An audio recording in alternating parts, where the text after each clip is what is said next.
Very good morning. Welcome to Magadha news. నేను SS Lakshmi. మన రెండు తెలుగు రాష్ట్రాలలోని ప్రాంతాలలో మరీ ముఖ్యంగా రాజకీయాలలో, అది కూడా రాజకీయాలలో ఉద్దండులుగా ఉన్న కొంతమంది కుటుంబాలలో ఏదైనా ఘటనలు జరిగాయనుకోండి, ఆ ఘటనలు ఆ చరిత్రలో జరిగినప్పుడు ఆనాటి సాక్షులుగా ఉన్న వాళ్ళు ఈనాటి తరానికి చెప్పినప్పుడు ఆశ్చర్యం వేస్తూ ఉంటుంది. అదేవిధంగా ఇప్పుడు ఈనాటి తరం చెప్పే కొన్ని భయంకరమైన సత్యాలు భవిష్యత్తు తరాలకు చెప్పినప్పుడు మరి వాళ్ళు ఆశ్చర్యపోతారో ఏమవుతారో తెలీదు. అలాంటి ఘటనే ఆంధ్రప్రదేశ్లో రీసెంట్గా జరిగింది. అది చెప్పడానికే నేను ఇది చెబుతున్నా. భవిష్యత్తు తరాలకి ఆ ఘటన గుర్తుండిపోయేలాంటి ఘటన ఈ వారంలో జరిగిన ముద్రగడ పద్మనాభం గారి మరణం. కిర్లంపూడిలో ఆయన అంత్యక్రియలు దగ్గర జరిగిన ఒక రాద్ధాంతం, అది కూడా ఆయన మరణాన్ని విచ్చలవిడిగా వాడుకున్న ఒక పార్టీ. ముద్రగడ పద్మనాభం గారి మరణం సంభవిస్తే కన్న కూతురుని పేగు బంధాన్ని కూడా కర్కశంగా కాలరాసి కనీసం తన తండ్రి శవాన్ని తాకను కూడా తాకనివ్వకుండా ఏడుస్తున్నా సరే, రోధిస్తున్నా సరే, ఒక ఆడపిల్ల విలవిలలాడిపోతున్నా సరే, కనీసం ఒక్కరి హృదయం కూడా కరగకుండా ఆ బాడీని తాకనీయకుండా పంపించేసిన దృశ్యం ఉంది చూడండి. అది ఎప్పటికైనా సరే తరతరాలకి గుర్తుండిపోతుంది. ఇది ఒక ఉన్మాదం. ఈ ఉన్మాదమే ఆమెని తన తండ్రిని తాకనీయకుండా చేసింది అని నేను చెబుతాను. ఈ ఉన్మాదం చేసింది బంధువులా? కాదు, రాబంధువులు, రాజకీయ రాబంధువులు. ఎస్, రాజకీయ రాబంధువులే. వైసీపీ పార్టీలో ఉన్న రాజకీయ రాబంధువులే అడ్డుకున్నారు. నిజానికి ఆంధ్రప్రదేశ్లో వైసీపీ పార్టీ కనుక ప్రతిపక్షంలో ఉంటే జరిగే పరిస్థితులు ఏ విధంగా ఉంటాయి అంటే, ఒకటి శవం దొరికింది అంటే రాజకీయం, ఆ శవం కాపు శవం అయింది అంటే ఇంకా భయంకరమైన రాజకీయం, ఆ శవం కాస్త క్రెడిబిలిటీ, కాస్త పేరు, బ్రాండు ఉన్న శవం అయింది అంటే ఇంకా రాజకీయం చేయొచ్చు అని నిరూపించిన ఘటనే కిర్లంపూడే సాక్షిభూతం. ఒక శవం చుట్టూ కనీసం బంధువులను కూడా ఉండనివ్వకుండా ఈ రాబంధువుల్లాగా చుట్టూ ఉన్న వాళ్ళు ఆ శవాన్ని ఎవరిని టచ్ చేయనీయకుండా ఇది మా శవం అంటూ చేస్తున్న రాజకీయం ఉంది చూడండి. ఇది దుర్మార్గమైన రాజకీయం. భవిష్యత్తులో ఎవరు చేయరేమో, గతంలో కూడా ఎవరు చేయలేదేమో. ఇంత దారుణంగా మొత్తం ఆ పార్టీకి సంబంధించిన నాయకులు అంబటి రాంబాబు గారు, పేర్ని నాని గారు, కురసాల కన్నబాబు గారు, తోట త్రిమూర్తులు గారు, దాడిశెట్టి రాజా, ఇంకొక రాజా, వీళ్ళందరూ కలిసి చుట్టూ ఈ కాపు నాయకుల పేర్లతో ఉన్న వాళ్ళు మొత్తం ఈ శవాన్ని ముద్రగడ పద్మనాభం గారు అంటే అక్కడ ఒక వ్యక్తో, ముద్రగడ పద్మనాభం గారు అంటే కిర్లంపూడికి సంబంధించి లేదంటే ఇన్నాళ్ల పాటు కాపు రిజర్వేషన్ల కోసం శ్రమించిన ఇదంతా కాదు. అక్కడ వైసీపీకి దొరికిన ఒక బలమైన శవం, అది కూడా కాపు శవం, పేరున్న శవం. దానికోసం ఏమైనా చేస్తాం. ఆ విధంగా చేస్తూనే కూతురును కూడా మేము తాకనివ్వం. ఇక్కడ కూతురు మీద కోపం కాదు, కూతురు వెళ్ళిన పార్టీ మీద కోపం, ఆ పార్టీని నడిపే వ్యక్తి మీద కోపం, జనసేన మీద, పవన్ కళ్యాణ్ గారి మీద కోపం తీర్చుకోవడానికి ఈ విధంగా చేశారు. నిజానికి చెబుతున్నా, ఇదే పవన్ కళ్యాణ్ గారు భుజానికి ఆపరేషన్ కాకుండా ఉంటే ఆయన క్రాంతి గారిని వెంట పెట్టుకొని ఇదే కిర్లంపూడికి ఆయన తండ్రిని చూపించడానికి వెళితే ఎవరు ఆపేవాళ్ళు? ఇంత దుర్మార్గమా?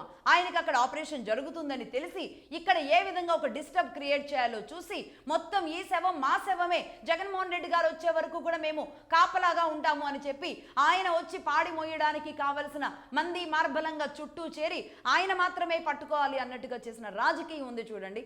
ఇంతకంటే దౌర్భాగ్యం ఉంటుందా? ఇక్కడ నేను ముద్రగడ పద్మనాభం గారి గురించి కొన్ని విషయాలు చెబుతాను. ముద్రగడ పద్మనాభం గారు అంటే పోయిన వాళ్ళందరూ బతుకున్న వాళ్ళకి తీపి గుర్తులు కాబట్టి ఆయనలోని మంచి మాత్రమే తీసుకుందాం. ముద్రగడ పద్మనాభం గారు ఒక రాజకీయ నాయకుడా, కాపు నాయకుడా? ఆయన జీవితంలో సాధించింది ఏంటి? రాజకీయ నాయకుడిగా సాధించింది ఏంటి? కన్న తండ్రిగా సాధించింది ఏంటి? ఆయన ప్రాంతానికి సాధించింది ఏంటి? ఆయన కమ్యూనిటీకి ఆయన సాధించింది ఏంటి అనే దాని గురించి మాట్లాడదాం. ఈరోజు నగ్న సత్యాలు మాట్లాడదాం. ఎందుకంటే ముద్రగడ పద్మనాభం గారి జీవితం ప్రతి రాజకీయ పార్టీ నాయకుడికి కూడా ఒక పాఠం కావాలి, ఒక గుణపాఠం కూడా కావాలి. ఎందుకు నేను ఇంత కఠినంగా అంటున్నాను అంటే, ముద్రగడ పద్మనాభం గారినే తీసుకుందాం. అసలు ఆయన మెంటాలిటీకి రాజకీయాలు సరిపోవు. ఆయన రాజకీయాల్లో ఉండే వ్యక్తే కాదు. ఎందుకు అంటే ఏ రాజకీయ పార్టీలో కూడా ఆయన సరిగ్గా నిలకడగా లేరు. 1977లో ఆయన రాజకీయాలకు వస్తే అక్కడి నుంచి 4 సార్లు 5 సార్లు ఎమ్మెల్యేగా అయ్యారు. ఆ తర్వాత మంత్రిగా పనిచేశారు. కాకినాడ నుంచి ఎంపీగా పనిచేశారు. అంటే ఈయన పూర్తి స్థాయి సమకాలీన రాజకీయాలని ఒడిసిపట్టి అన్ని రకాలుగా అన్ని రంగాల్లో దూసుకుపోయిన వ్యక్తి కాదు. ఆయన ఒక మంచితనం, ఆయనలో ఉన్న మానవత్వం, ఆయనలో ఉన్న అమాయకత్వం, ఆయనలో ఉన్న నిజాయితీ, ఇవి మాత్రమే ఆయన రాజకీయ పార్టీ నాయకుడిగా ఆ ప్రాంతంలో ఆయన గెలిపిస్తూ వచ్చాయి. అంతే కదా? అంతేగాని ఏనాడు కూడా ముద్రగడ పద్మనాభం గారు అనే వ్యక్తి ఎవరి దగ్గరైనా ఆశించారని కానీ, ఎవరి దగ్గరైనా దోచుకున్నారని కానీ, ఎవరినైనా మోసం చేశారు అని కానీ ఎక్కడా ఒక రాజకీయ పార్టీ నాయకుడిగా ఆయన చరిత్రలో లేదు. అంత సిన్సియర్, అంత నిజాయితీ ఉన్న నాయకుడు ఏ విధంగా ఈ రోజు ఎందుకు అందరి చేతిలో అస్త్రాలుగా మారాడే కానీ ఆయనే ఈ రాజకీయ రాజకీయాలను అస్త్రాలుగా ఎందుకు మలుచుకోలేకపోయారు అంటే ఆయనలో ఉన్న అమాయకత్వం, మొండితనం, పెంకితనం, అరవతనం, ఇవి ఒక రాజకీయ పార్టీ నాయకుడిగా నిజాయితీ, సిన్సియారిటీ ఎంత బలంగా ఉన్నాయో ఇవి కూడా ఉండడం వల్ల ఆయనని ఈ రోజు అనేక మంది అస్త్రాలుగా వాడుకున్నారు. ఏ విధంగా అస్త్రాలుగా ఈయన్ని వాడుకున్నారు? ఈయన 1977లో రాజకీయాలకు వచ్చారు. ఆయన రాజకీయాల్లోకి వచ్చే సమయానికి ఆయన ఆస్తి అనేక ఎకరాలు. అంటే ఆయన తండ్రి మున్సిపుగా పనిచేశారు, వీర రాఘవరావు గారు మున్సిపుగా పనిచేశారు. జమీందారీ కుటుంబం 3000 ఎకరాల పైన వాళ్ళకి ఆస్తులు ఉన్నాయి. కానీ రాజకీయాల్లోకి వచ్చి ఏం చేశారో తెలుసా? ఆయన మొత్తం కరిగించేశారు. రాజకీయాల్లో తన ఆస్తులన్నీ కరిగించేశారు. ఇక ఆ ఉద్యమమని, ఈ ఉద్యమమని, ఆ రకంగా ఈ రకంగా అనేక రూపాలలో ఆయన ఏ పార్టీలో కూడా సరిగ్గా నిలబడలేదు. ఏ పార్టీని కూడా ఆయన వాడుకోలేదు.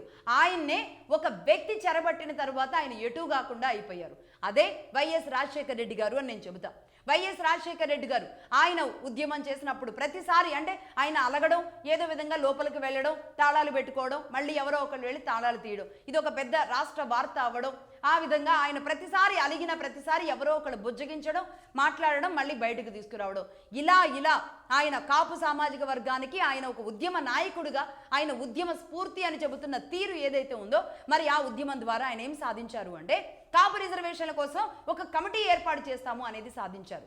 అంటే ఒక కమిటీ ఏర్పాటు చేయడానికి ముద్రగడ పద్మనాభం గారు తన జీవితాన్ని, తన ఆస్తులని, తన కుటుంబాలని, తన సర్వస్వాన్ని కోల్పోవాలా? ఒక కమిటీ కోసం రిజర్వేషన్ ఎందుకు సాధించలేకపోయారు? ఆయన కాపు నాయకుడు అని మాట్లాడుతున్నారు కదా. నేను అంటాను, ఇప్పటి వరకు ఆయన ప్రస్థానం చూస్తే, ఆయన తండ్రి ప్రస్థానం కానీ ఆయన ప్రస్థానం కానీ ఏంటి? రాజకీయ పార్టీలలో, అనేక పార్టీలలో ఉన్న ఒక రాజకీయ నాయకుడుగానే కదా ఆయన ఎస్టాబ్లిష్ అయింది. ఒక ఎమ్మెల్యేగా, మంత్రిగా ఈ విధంగా పనిచేశారు. ఆయన రాజకీయ నాయకుడా, కుల నాయకుడా? రాజకీయ నాయకుడా, కాపు నాయకుడా? అసలు కాపు నాయకుడిగా, ఒక కుల నాయకుడిగా ఉన్న వాళ్ళు మరి రాజకీయాల్లో ఎలా ఉంటారు? నిజానికి నేను చెబుతున్నా, ఒక మందకృష్ణ మాదిక్ గారినే తీసుకుందాం. ఆయన రాజకీయ నాయకుడా, కుల నాయకుడా? కుల నాయకుడు. వాళ్ళ కులాల కోసం ఒక నాయకుడిగా ఎదుగుతూ ఆ విధంగా నిలబడుతున్న వ్యక్తి. అంటే కుల నాయకులు సపరేట్ ఉంటారు, రాజకీయ నాయకులు సపరేట్ ఉంటారు. ఏకకాలంలో ఒకే వ్యక్తి తన ప్రాంతంలో రాజకీయాలు చేయాలి, రాజకీయ నాయకుడిగా ఎదగాలి, మళ్ళీ యాజ్ వెల్ యాజ్ కుల నాయకుడిగా కూడా ముందుకు వెళ్ళాలి అని మాట్లాడతారా? అంటే కుల నాయకులు సపరేట్గా ఉంటారు, రాజకీయ నాయకులు సపరేట్గా ఉంటారు. కానీ ముద్రగడ పద్మనాభం గారి విషయంలో మాత్రం కుల నాయకుడు, రాజకీయ నాయకుడు ఏకకాలంలో ఈ రెండింటిని ఎలా క్యారీ చేస్తారు? నిజానికి కుల నాయకుడే కావాలి అనుకుంటే ఆ ప్రాంతంలో ఇంకెవరినైనా ఏర్పాటు చేసుకోవచ్చు. ఈ కార్యక్రమాలు చేయడానికి ఆయన ద్వారా ఏర్పాటైన ఇంకొక వ్యక్తి అన్నా ఉండాలి. లేదంటే ఈయన రాజకీయాలు వదిలేసి కేవలం నేను కుల నాయకుడిని మాత్రమే, మా కులం కోసం మాత్రమే నిలబడతాను అని ఆ విధంగా అయినా వెళ్ళాలి. దీనివల్ల ఏకకాలంలో 2 బాధ్యతలు తీసుకున్న ముద్రగడ పద్మనాభం గారు ఏం సాధించారు? దేనికి న్యాయం చేశారు? కులానిక, రాజకీయానిక, ప్రాంతానిక? దేనికి న్యాయం చేశారు చెప్పండి? మీరే ఆన్సర్ చెప్పండి.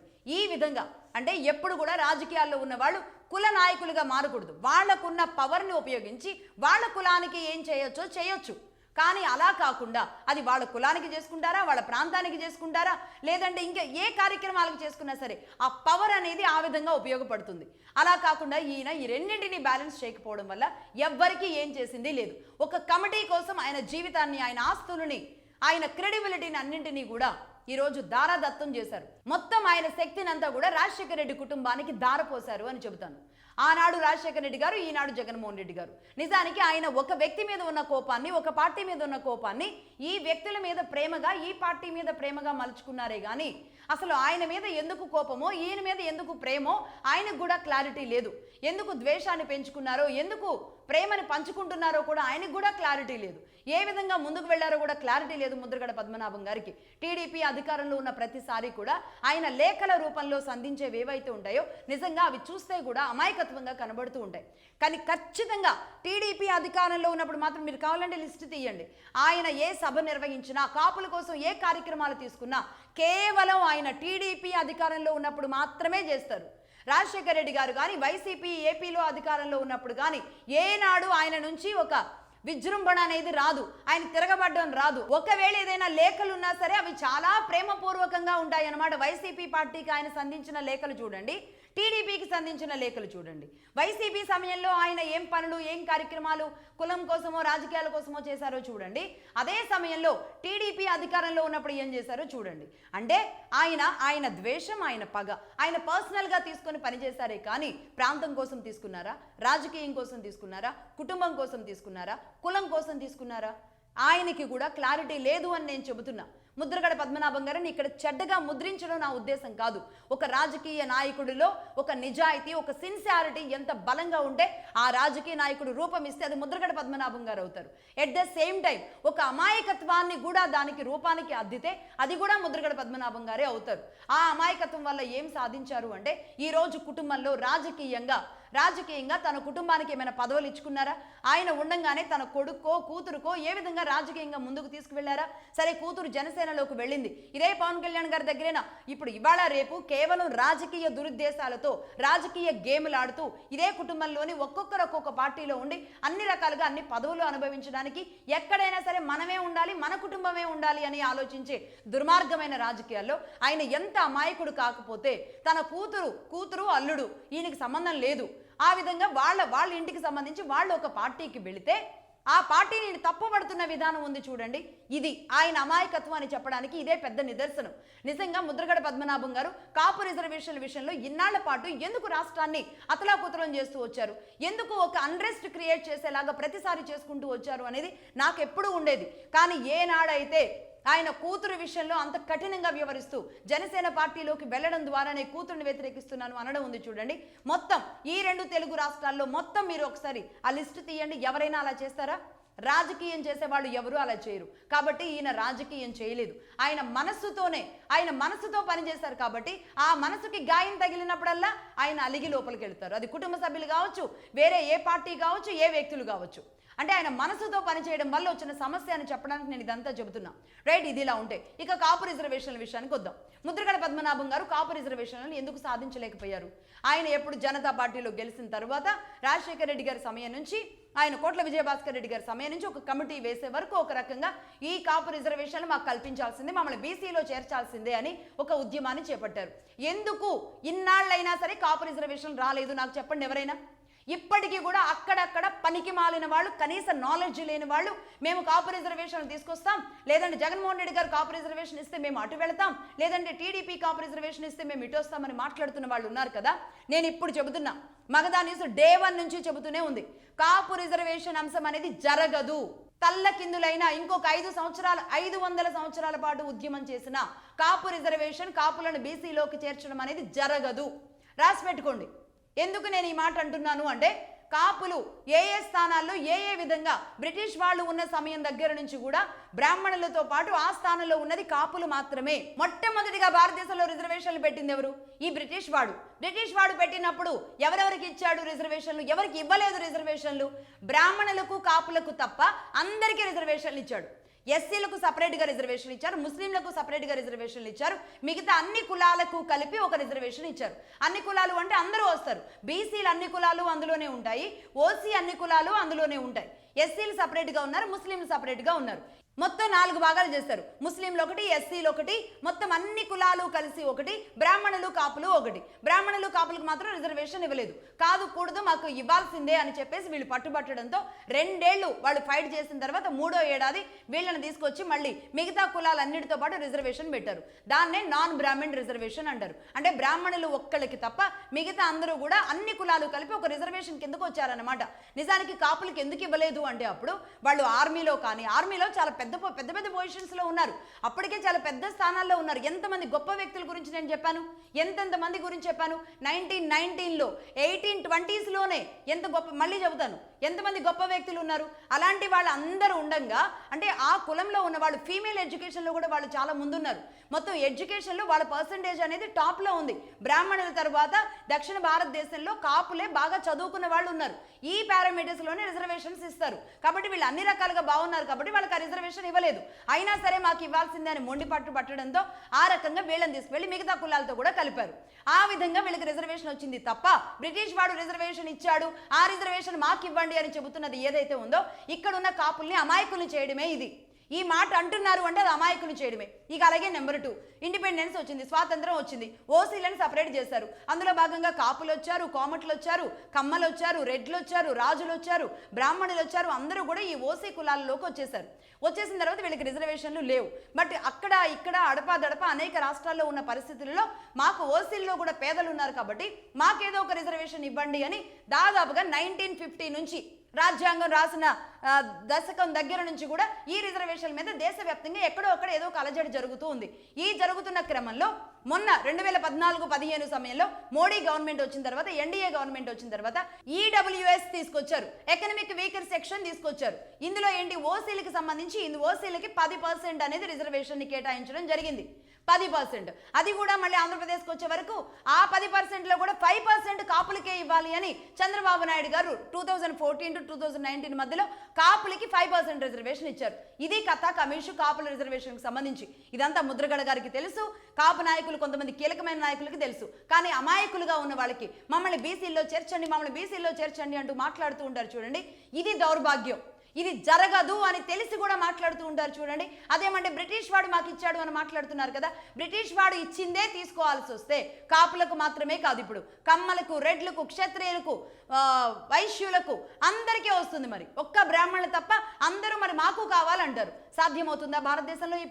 ఇప్పుడు వాళ్ళకి రిజర్వేషన్ ఇవ్వడం సాధ్యమవుతుందా? నేను ఇప్పుడు అందరికీ ఇది ఒక పాఠంగా చెబుతున్నాను, అర్థం చేసుకోండి. ఇది జరిగేది కాదు అని నేను ఎందుకు ఇంత బలంగా చెబుతున్నానో, ఇంకొక 500 సంవత్సరాల తర్వాత కూడా ఇది జరగదు అని ఎందుకు చెబుతున్నానో అర్థం చేసుకోండి. ఎలైట్ కమ్యూనిటీ వాళ్ళు ఏనాడో ఎలైట్ అయ్యారు ఎడ్యుకేషనల్గా, వ్యాపారాలలో, ఉద్యోగాలలో. బ్రిటిష్ వాళ్ళతోనే వ్యాపారాలు చేసిన ఘనత కాపు కమ్యూనిటీది. ఏం చేస్తున్నారు? జాతీయ నాయకులు లాంటి వాళ్ళు నాయకులు ఉన్నారు కాపు కమ్యూనిటీలో, కానీ జాతి నాయకులుగా మార్చాలనుకుంటున్నారు. జాతి నాయకులుగా కేవలం ఈ వర్గాలకి మాత్రమే నాయకుడిగా మార్చాలనుకుంటున్నారు ఒక్కొక్కళ్ళది. ఇందులో ఒక 5 పేర్లు చెబుతాను. అందులో 1919 సంవత్సరంలో ఫస్ట్ ఇండియన్ పోలీస్ కమిషనర్ ఎవరో తెలుసా? దివాన్ బహదూర్ పసుపులేటి పరాంకుశం నాయుడు గారు. దివాన్ బహదూర్ పసుపులేటి పరాంకుశం నాయుడు గారు ఆయన first Indian police commissioner. Krishna జిల్లా తిరువూరు ప్రాంతానికి చెందిన వ్యక్తి. మరి ఈయన జాతీయ నాయకుడు కాదా? 1919 సంవత్సరం అంటే భారతదేశానికి స్వాతంత్రం రావడానికి 30 ఏళ్ల ముందే. ఈ కులంలో నుంచి మరి జాతీయ నాయకుడుగా రాలేదా ఆయన? అలాగే ఆర్డి కటారి గారు, ఈయన కృష్ణా జిల్లా మచిలీపట్నం ప్రాంతానికి సంబంధించిన వాళ్ళు. ఈయన first Indian navy chief. First Indian navy chief కూడా ఇదే కాపు కమ్యూనిటీ నుంచి వచ్చిన వ్యక్తే ఆర్డి కటారి గారు. నెంబర్ 2. అలాగే సౌత్ ఆఫ్రికాలో తమ్మినాయుడు గారు గాంధీ గారితో కలిసి ఆయన కాంగ్రెస్ పార్టీని స్థాపించి ఏకంగా దక్షిణాఫ్రికాలో ఏకంగా ఒక ప్రెసిడెంట్ అయ్యారు. ఆఫ్రికాలో ఒక ప్రెసిడెంట్ అయ్యారు. ఈయన కూడా కాపు కమ్యూనిటీ కాదా? ఈయన జాతీయ నాయకుడు కాదా? ఇదే తూర్పుగోదావరి జిల్లా కాకినాడ ప్రాంతం గురించి వచ్చింది కాబట్టి ఇక్కడ పుట్టి పెరిగిన వ్యక్తి ఏ స్థానంకి వెళ్లారో చెప్పాలి. ఆయన పేరే కూర్మా వెంకటరెడ్డి నాయుడు. ఆయన మద్రాసు ప్రెసిడెన్సీకి, మద్రాసుకి ఆయన ఏకకాలంలో ప్రీమియర్గా పనిచేశారు, అలాగే గవర్నర్గా పనిచేశారు. ప్రీమియర్ అంటే ప్రైమ్ మినిస్టర్గా పనిచేశారు, గవర్నర్గా కూడా పనిచేశారు. స్వాతంత్రానికి పూర్వం కానీ స్వాతంత్రం తర్వాత కానీ ఎవరు ఆ రికార్డుని బ్రేక్ చేయలేదు. ఆయనే ఏకకాలంలో 2 బాధ్యతలు చేపట్టారు. మరి ఆయన జాతీయ నాయకుడు కాదా? ఇదే కమ్యూనిటీలో, ఇదే కులంలో ఉన్న ఇంకొక వ్యక్తి గురించి కూడా చెబుతాను. ఇదే ప్రాంతానికి సంబంధించి కాకినాడకి పర్టికులర్గా పల్లం రాజు గారు ఉన్నారు. ఆయన హెచ్ఆర్డి మినిస్టర్గా, ఎంపీగా మనకు పనిచేశారు. పల్లం రాజు గారు మనందరికీ సుపరిచితులు, తెలిసిన వ్యక్తి. ఇదే పల్లం రాజు గారి తండ్రి శ్రీరామ సంజీవరావు గారు. శ్రీరామ సంజీవరావు గారు సాధించింది ఏంటో తెలుసా? భారత్ ఎలక్ట్రానిక్స్ రంగానికి father of Indian electronic industry. అంటే భారతదేశ ఎలక్ట్రానిక్ రంగానికి ఆయన పితామహుడు. ఆ స్థాయిలో ఉన్న వ్యక్తి ఇదే కాకినాడ ప్రాంతం నుంచి వెళ్ళిన వాళ్ళే శ్రీరామ సంజీవరావు గారు. అంటే ఈ ప్రాంతం నుంచి ఇలాంటి వ్యక్తులు వెళ్ళారు. వీళ్ళు జాతీయ నాయకులుగా వెళ్ళారు. వీళ్ళ టార్గెట్ ఎప్పుడు కూడా జాతీయ స్థాయిలో ఉంటుంది, ప్రపంచ స్థాయిలో ఉంటుంది. కేవలం జాతి నాయకులుగా మార్చడానికి కుట్రలు జరుగుతున్నాయి చూడండి. ఆ కుట్రల గురించి చెబుతున్నాను. ఆ కుట్రల్లో భాగంగా ఈ రిజర్వేషన్ల అంశాన్ని తీసుకొచ్చి ముద్రగడ పద్మనాభం గారిని ఇన్నేళ్ల పాటు ఈ సామాజిక వర్గాల్లో ఆయన హీరోగా చిత్రీకరిస్తూ ఆయన్ని బూచిగా చూపించి దుర్మార్గమైన ఆట ఆడారు. ఎంత దుర్మార్గమైన ఆట ఆడారు అంటే ఆయన ఉన్న ప్రతిసారి ఆయనతో ఏదో ఒక ఉద్యమాలు చేయించడం, ఏదో ఒక అలజడులు చేయించడం, ఆఖరికి తునిలో జరిగిన అల్లర్లలో కూడా ఆయన పాత్ర ఏమైనా ఉందా? అసలు ఆయన ఒక ఉద్యమానికి పిలుపునిస్తే అందరూ వచ్చారు. కానీ తుని రైలు ఘటనలో ఆ రైలును ధ్వంసం చేసింది ఎవరు? ముద్రగడ పద్మనాభం గారు పిలిచిన వ్యక్తులా, ఇంకెవరైనా పిలిచిన వ్యక్తులా? ఈనాటికి అది మిస్టరీనే. మరి అది కూడా చంద్రబాబు నాయుడు గారు అధికారంలో ఉన్నప్పుడు మాత్రమే ఇలాంటి ఘటనలు జరుగుతాయి. ఆ తర్వాత జగన్మోహన్ రెడ్డి గారు వచ్చిన తర్వాత ఇదే ముద్రగడ పద్మనాభం గారు ఆ ఇన్సిడెంట్లో ఉన్న వాళ్ళ మీద కేసులు ఎవరెవరి మీద ఉన్నాయో ఈయన లేఖ రాయడం, వాళ్ళందరి మీద కేసులు తొలగించడం జగన్మోహన్ రెడ్డి గారు. అసలు ఈ ఉద్యమం తెచ్చింది ఎవరు? మధ్యలో ఒకరిని బూచిగా పెట్టింది ఎవరు? నిప్పు పెట్టింది ఎవరు? జైలుకి వెళ్ళింది ఎవరు? కేసులు తీసింది ఎవరు? ఇవి వినడానికి ఎంత దౌర్భాగ్యంగా ఉంటాయంటే ఈ రాజకీయాలు దుర్మార్గంగా ఉంటాయి. అందులో భాగమే ఈ భాగం. జాగ్రత్తగా గమనించండి. ఇది కాపు సామాజిక వర్గానికే చెబుతున్నాను నేను. ఈ కాపు కాపు కాపు నాయకుడు మా కాపు కాసేవాడని చెబుతున్నారు కదా. నేను ఇప్పుడు అడుగుతున్నాను, అసలు కాపు అంటే ఏంటి చెప్పండి? మీరు గూగుల్లో వెతుకుతారా, ఇంకెక్కడైనా నాలెడ్జ్లో ఏ డిక్షనరీలో అయినా చూడండి. కాపు ఈజ్ కాల్డ్ ప్రొటెక్టర్. కాపు అంటే రక్షకుడు, కాపు అంటే రక్షించేవాడు, దేశాన్ని రక్షించేవాడు, ధర్మాన్ని రక్షించేవాడు అని ఉంది. ఏ డిక్షనరీ చూసుకున్నా మీరు ఒక 2000 సంవత్సరాల క్రితానికి సంబంధించిన ఏ పుస్తకం తీయండి, బ్రిటిష్ వాళ్ళు రాసిన పుస్తకాలు తీయండి, కాపు అంటే ప్రొటెక్టర్, కాపు అంటే ప్రొటెక్టర్, ఇది మాత్రమే ఉంది. ఇప్పుడు నేను చెబుతున్నా, కాపు అంటే కోటలో పుట్టిన గుడిసెలో పుట్టిన కాపు అంటే రక్షకుడే. అతడు ఆ స్థాయి రక్షకుడు అయితే ఇతడు కోటలో ఉన్న రక్షకుడు అన్నమాట. అంటే కాపు అంటే ప్రొటెక్టర్. ఇంకా కాపుకి ప్రొటెక్టర్ ఏంటి అంటే కాపు నాయకులు అంటే కాపులకి మళ్ళీ ప్రొటెక్టర్ ఏంటి? అసలు ఇది కాపు నాయకులు అని ఎందుకు తీసుకొస్తున్నారు? కాపు నాయకులు, కాపు నాయకులు ఎవరికి కాపు నాయకులు? అసలు కాపు అంటేనే ప్రొటెక్టర్ అని కదా చెబుతోంది సమాజం. మళ్ళీ చెబుతున్నా, డిక్షనరీలు తీయండి, డిక్షనరీలు తీసి చూడండి, కాపు అంటే ప్రొటెక్టరా కాదా చూడండి, గూగుల్ సెర్చ్ చేసి చూడండి. కాపు అంటే ప్రొటెక్టరే. అది గుడిసెలో ఉన్న కాపైనా కోటలో ఉన్న కాపైనా సరే, ఆ కాపు డిఎన్ఏ అనేది మన చరిత్ర చెబుతుంది ఏంటి? హీఈస్ ఏ ప్రొటెక్టర్. అతడు రక్షకుడు, ధర్మాన్ని దేశాన్ని రక్షించే రక్షకుడు అని ఉంది. అంటే అది గుడిసెలో ఉన్న కాపైనా అదే చేస్తాడు, కోటలో ఉన్న కాపైనా అదే చేస్తాడు. మళ్ళీ కాపులకు కాపు నాయకులు ఏంటి, రక్షకులకు రక్షకుడు ఏంటి అసలు ఇది? అంటే కాపు నాయకులు అని చెప్పేసి ముద్రగడ పద్మనాభం గారిని రాజకీయాల్లో ఉండనీయకుండా ఆయన్ని కాపు నాయకుడు సింబల్ వేశారు చూడండి. ఇన్నాళ్ళ వరకు మీరు మాట్లాడినా, నేను మాట్లాడినా, ఎవరు మాట్లాడినా ఆయన్ని కాపు నాయకుడుగానే ప్రొజెక్ట్ చేసుకుంటూ వచ్చారు. ఇది కుట్ర, వైఎస్ఆర్ చేసిన కుట్ర ఇది. నేను చెబుతున్నా, రాసుకోండి. ఈ విధంగా ముద్రగడ పద్మనాభం గారిని కాపు నాయకుడిగా కన్ఫర్మ్ చేసుకుంటూ వచ్చారు. ఇంత దుర్మార్గమైన కుట్ర. అంటే ఈ కాపు నాయుడు ఎలా అయ్యారు? నాయుడు అంటే ఏంటి? అధిపతి. నాయుడు అంటే నాయక్, నాయుడు అంటే నాయకర్. ఇది కూడా డిక్షనరీ చేసి చూడండి, ఇది కూడా గూగుల్ చేసి చూడండి, ఇందులో కూడా తెలుస్తుంది. నాయుడు అంటే ఈ విధంగా ఉంది. ఈ నాయుడు అనేది ఎక్కడి నుంచి తీసుకున్నారు? చోళ వంశ రాజుల నుంచి, ఆ తర్వాత చాళుక్య వంశల రాజుల నుంచి నాయుడు అనే బ్రాండ్ కాపులకు రావడం జరిగింది. కాపుల తర్వాత కమ్మలు ఆ బ్రాండ్ని తీసుకున్నారు. ఆ తర్వాత వెలమలు నాయుడు అనే బ్రాండ్ని తీసుకున్నారు. రెడ్లకు నాయుడు అనే బ్రాండ్ రాలేదు. మళ్ళీ రెడ్లు, కమ్మలు, వెలమలు, కాపులు వచ్చే వరకు వీళ్ళంతా కలిసి కాపు అనే బ్రాండ్ తీసుకున్నారు. అది ఎలా తీసుకున్నారు అంటే అగ్రేరియన్ కమ్యూనిటీస్గా, వ్యవసాయ ఆధారిత కుటుంబాలుగా ఉన్న ఈ నలుగురు కాపు అనే ఆ టైటిల్ని తీసుకోగలిగారు. కానీ ఇక్కడ నాయుడు అనే టైటిల్ని మాత్రం కేవలం కాపు, కమ్మ, వెలమ వీళ్ళ ముగ్గురు మాత్రమే తీసుకోవడం జరిగింది. ఇది చరిత్ర. ఎందుకు నేను ఇంత కూలంకషంగా చెబుతున్నాను అంటే, ఈ కులాలతో ఇన్నేళ్ల పాటు కుల నాయకులుగా మార్చి ఈ కులాలలో ఉన్న వాళ్ళని ఆడుతున్న దుర్మార్గమైన ఆటకి ఈనాటికైనా ఈ కమ్యూనిటీలో ఈ జనరేషన్లో వాళ్ళు ఆలోచన చేయాలి అని. ఈ చరిత్రని ప్రతిదీ కూడా విడమరిచి ఈ చిక్కుముడులన్నీ విప్పి ఎందుకు చెబుతున్నాను అంటే, జాగ్రత్తగా ఆనాడు వైఎస్ఆర్ ఇదే ముద్రగడని రాజకీయ నాయకుడిగా ఎదగనీయకుండా ఆడిన కుట్ర ఉంది చూడండి. ఈ కుట్ర ఇంత దుర్మార్గంగా ఉంటుంది అని చెప్పడానికి, ఈ కమ్యూనిటీలో ఉన్న వాళ్ళని ఇలా బూచుల్లాగా పెట్టి ఒక బొమ్మల్లాగా, తోలు బొమ్మల్లాగా ఆడించారు అని చెప్పడానికి నేను ఇదంతా చెబుతున్నా. ఇందులో భాగంగా ఇప్పుడు చెబుతున్నా, నిజానికి ఇదే క్రాంతి ప్లేస్లో తన బిడ్డ జనసేన పార్టీలోకి వెళ్ళలేదు. కానీ ఇదే ముద్రగడ పద్మనాభం గారి కొడుకో ఆయన భార్యో ఇదే జనసేనలోకి వెళ్ళారనుకోండి, వాళ్ళకు కూడా ఇదే గతి పట్టేది. అంటే ఆయన మనస్తత్వాన్ని, ఆయన మంచితనాన్ని ఆసరాగా చేసుకుని ఆనాడు వైఎస్ఆర్ చల్లిన విషం, ఆయన మెదడులో నాటిన విషం ఏదైతే ఉందో తద్వారానే ఆయన ఈ విధంగా మారారు. ఈ విధంగా ఆయన రాజకీయాలకు ఏం చేసుకోలేదు, ప్రాంతానికి ఏం చేసుకోలేదు, కులానికి ఏం చేసుకోలేదు, ఆఖరికి కుటుంబానికి కూడా ఏం చేసుకోలేనంత దౌర్భాగ్యమైన పరిస్థితిలోకి ఆయన మంచితనాన్ని వాడుకున్నారు, ఆయన అమాయకత్వాన్ని వాడుకున్నారు అని చెప్పడానికి నేను ఇదంతా చెబుతున్నా. కాబట్టి ఈ కులంలో ఉన్న వాళ్ళు జాతీయ నాయకులుగా ఉన్నారు. కేవలం తమ ప్రాంతాలకి, రాష్ట్రాలకి మాత్రమే కాదు, దక్షిణాదికి, దేశానికి, ప్రపంచంలో కూడా అగ్రస్థానంలో ఉన్న వాళ్ళు ఇదే కాపు కమ్యూనిటీలో ఉన్న వాళ్ళు ఉన్నారు. జాతీయ నాయకులుగా ఉన్నారు. అందుకే జాతి నాయకులుగా మార్చకండి అని చెబుతున్నాను నేను మరొకసారి. ఇప్పుడు ఇంకొక విషయం కూడా చెబుతాను, అది భవిష్యత్తులో జరగబోయే విషయం. ఇప్పుడు ముద్రగడ పద్మనాభం గారి ప్లేస్లో ఇదే వైసీపీ నుంచి ఇంకొక బొమ్మని తయారు చేస్తారు, ఇదే సామాజిక వర్గం నుంచి. ఆయన కూడా ఇదే కాపు నాయకుడు అనే ఎస్టాబ్లిష్మెంట్ ఇస్తారు. ఒక బొమ్మలాగా ఈ విధంగా ఆడుతూ ఉంటారు. అంటే పవన్ కళ్యాణ్ గారికి ప్యారలల్ గా ఇప్పుడు ఆయన ఇందులో ఎదిగారు కాబట్టి, ఒక పార్టీని పెట్టి ముందుకు వచ్చారు కాబట్టి, ఇప్పుడు ఈయనకి ప్యారలల్ గా వైసీపీ మరొక కాపు నాయకుడిని తయారు చేస్తుంది. రాసి పెట్టుకోండి. ఈ రోజే మగధా న్యూస్ చెప్తోంది, ఇది రాసి పెట్టుకోండి. సరిగ్గా కొన్నాళ్లలోనే ఒక కాపు నాయకుడు పుడతాడు ఇదే వైసీపీ నుంచి. ముద్రగడని ఎలా అయితే ఆడుకున్నారో అదే విధంగా ఆడుకునేలాంటి కుట్రలు జరగబోతున్నాయి చూడండి. లేకపోతే ఏంటి, ఈ కమ్యూనిటీలో ముద్రగడ పద్మనాభం గారు చేసిన తప్పేంటి, ఆయన చేసిన పాపం ఏంటి?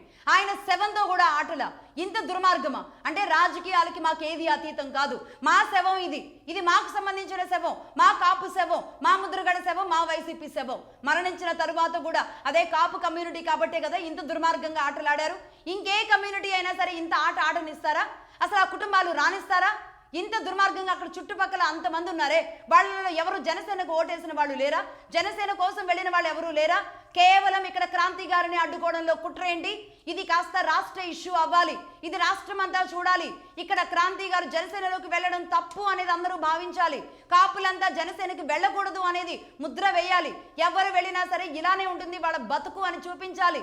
ఈ విధంగా కాపులకు మేలు చేసేది, కాపుల సవాలు మోసేది మేమే అని చూపించాలి. దీనికోసమే, జస్ట్ ఈ అవకాశం కోసమే జగన్మోహన్ రెడ్డి గారు ఇంత చేశారన్నమాట. అంటే కాపులను రక్షించేది నేనే, కాపుల పాడి మోసాను కాబట్టి కాపుల రక్షకుడిని నేనే అని ఆయన చెప్పుకుంటున్నారు. నేను ఎందుకు ఈ చరిత్ర అంతా చెబుతున్నాను అంటే, కాపులే రక్షకులు, మీకు రక్షకులు అవసరం లేదు, మీకు కాపు కాసే వాళ్ళు అవసరం లేదు అని చెబుతున్నా. ఇప్పటికైనా సరే చరిత్రని గుర్తు చేసుకోండి. ఈ రోజు జగన్మోహన్ రెడ్డి గారి కుటుంబంలో సమస్యలు లేవా? లేదంటే చంద్రబాబు నాయుడు గారి కుటుంబంలో సమస్యలు లేవా? కేవలం పవన్ కళ్యాణ్ గారి కుటుంబాన్ని మాత్రమే తీసుకొచ్చి ఎందుకు రోడ్డు మీద పెడుతున్నారు?